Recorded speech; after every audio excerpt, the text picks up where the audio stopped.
आरमार शिवसृष्टी साकार झाल्यावर विजयदुर्गवासियांनी आर्थिक रोजगार निर्माण करावा। विजयदुर्ग किल्ला ही देवगडची ओळख असून आरमार शिवसृष्टी उभारल्यानंतर वाढलेल्या देश परदेशातील पर्यटकांना पर्यटन सेवा देताना स्थानिकांनी स्वतःचा रोजगार निर्माण करावा, तरच या प्रकल्पाचं सार्थक होईल, असं आवाहन आमदार नितेश राणे यांनी विजयदुर्गमध्ये केले। विजयदुर्ग येथील शासकीय विश्रामगृहावर आरमार शिवसृष्टीचे भूमिपूजन आणि कोनशिला अनावरण आमदार नितेश राणे यांच्या हस्ते करण्यात आले। यावेळी माजी आमदार प्रमोद जठार, अजित गोगटे, धुळप घराण्याचे वारसदार रघुनाथराव धुळप, विजयदुर्ग सरपंच रियाज काझी, डीवायएसपी आढाव, सार्वजनिक बांधकाम विभागाचे कार्यकारी अभियंता अजय कुमार सर्वगोड, माजी जिल्हा परिषद उपाध्यक्ष आरिफ बगदादी, प्रकाश देशपांडे, पडेल भाजप अध्यक्ष बंड्या नारकर, अविनाश गोखले, प्रियंका साळसकर, पडेल महिला अध्यक्षा संजना आळवे, भाजप जिल्हा सरचिटणीस बाळा खडपे, संदीप साटम आदी उपस्थित होते।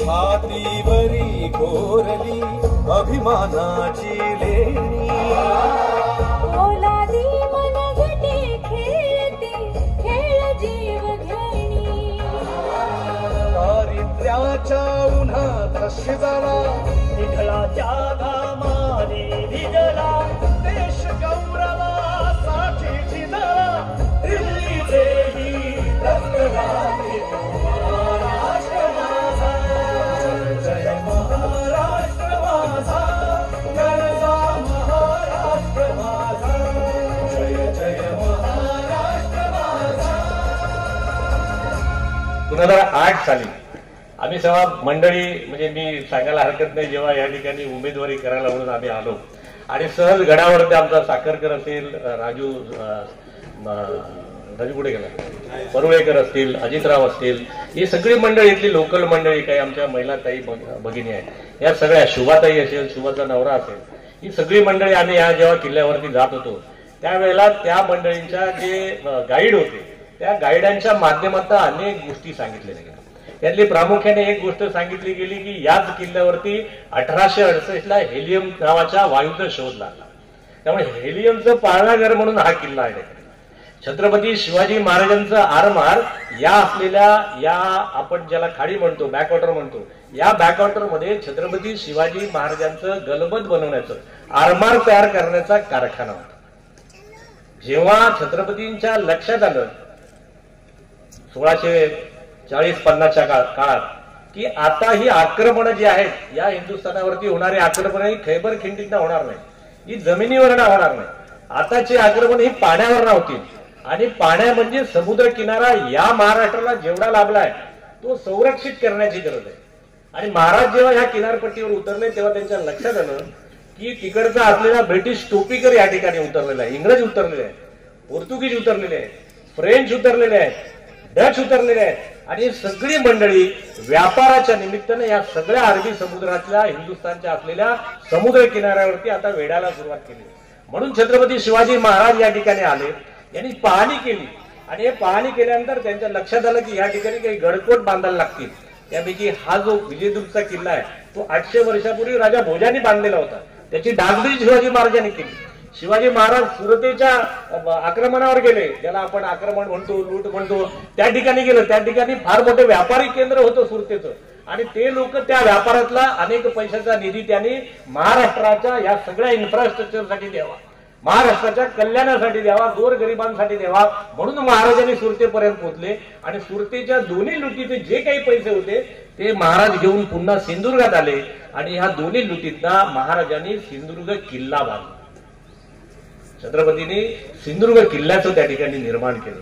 अशा प्रकारचं गड कोट या ठिकाणी बांधण्याचं काम छत्रपती, या ठिकाणच्या आरमाराचं त्या प्रकारे कशा प्रकारे बांधलं जायचं, ती गलबत कशी होती, त्या होड्या कशा होत्या, त्या लढाई कशा व्हायच्या, ते गलबत कशी बुडवली जायची, ब्रिटिश या ठिकाणी कशी कशी नवीन गलबत घेऊन उतरायचे.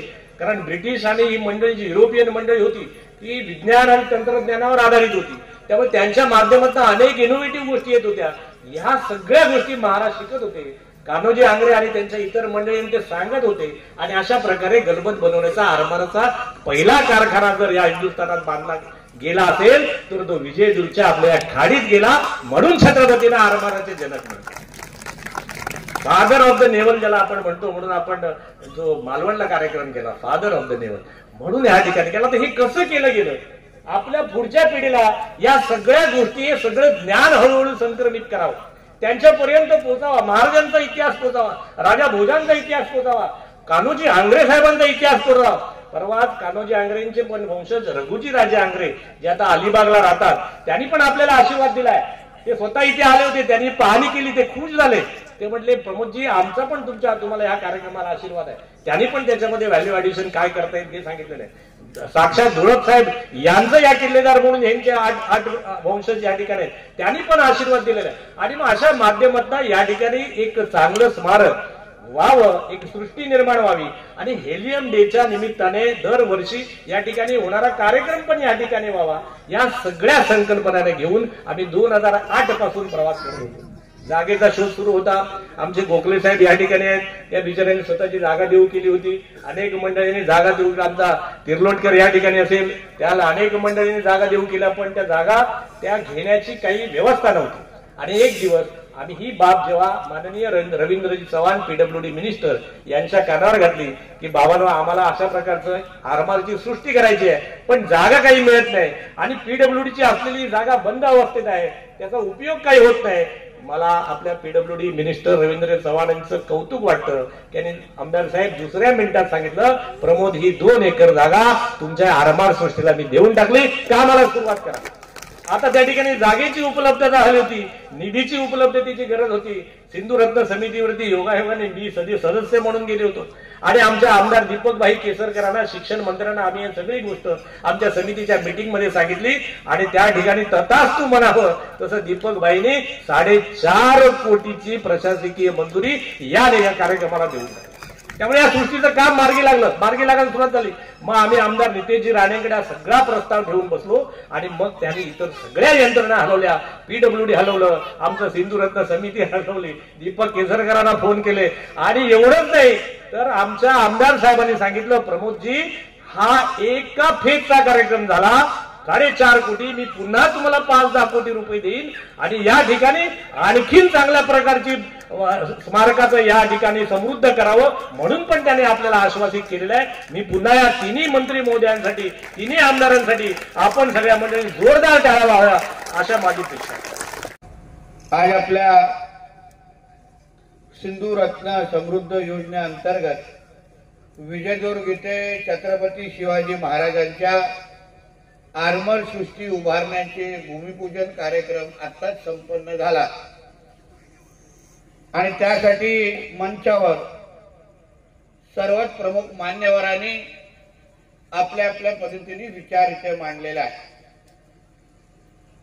सिंधुदुर्ग जिल्ह्याच्या पालकमंत्री सन्मान्य रवी चव्हाण साहेबांनी पण पत्राद्वारे या पूर्ण प्रकल्पाला आपल्या शुभेच्छा दिलेल्या आहेत. मी या निमित्ताने